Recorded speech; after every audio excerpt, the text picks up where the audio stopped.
Do you get vaccinated? No, I don't get vaccinated. Well, you should. And everybody should who can, unless there's some medical reason why you can't. You are now contributing to actual harm by not getting vaccinated, because a lot of people depend on herd immunity from others to make sure they don't get sick. Why don't you get vaccinated? Well, I'm a bit of a conspiracy theorist.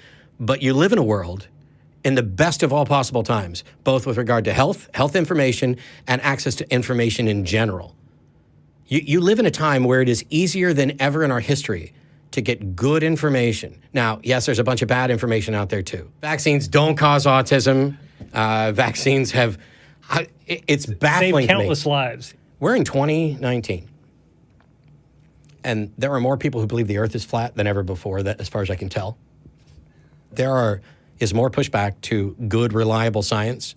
And it is the conspiracy theorist mindset that is propagating all of this. It's because there's a general sense of distrust. And here, if you get nothing else, the fact that you have been lied to doesn't mean you are being lied to. The fact that there have been conspiracies doesn't mean there is a conspiracy just because you think there might be. The fact that some people, including governments and scientists and everybody else, are untrustworthy doesn't mean that this particular piece of information is something that is untrustworthy. You have to do your due diligence. You have to find out. And if you're just like, well, I'm not sure, so I'm going to do it. Well, you have that. That is your prerogative. But I'm telling you, you are fucking up. And you are making a mistake when it's really easy to go out and research this stuff. And if you're still not convinced, then you should keep investigating. Just like I've spent the last 14 plus years having people call in to try to explain to me why they're convinced a God exists. Now, have we gotten anything new? No. Have we gotten any hard evidence?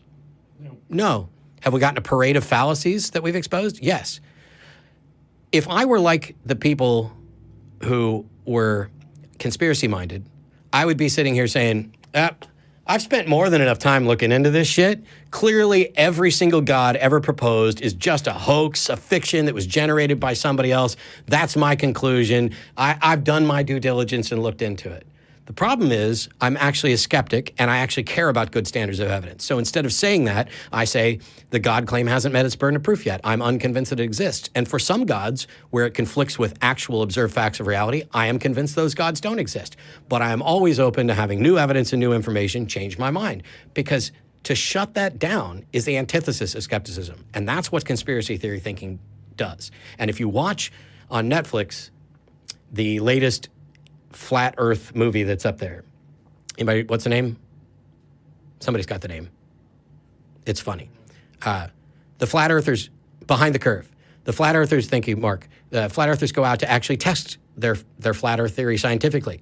And when they get results that confirm that the Earth is round or fail to confirm that the Earth is flat, they either tried to hide that, although it was caught on tape, or they just flat out deny it, or they scratch their head and go, we've got to come up with another experiment.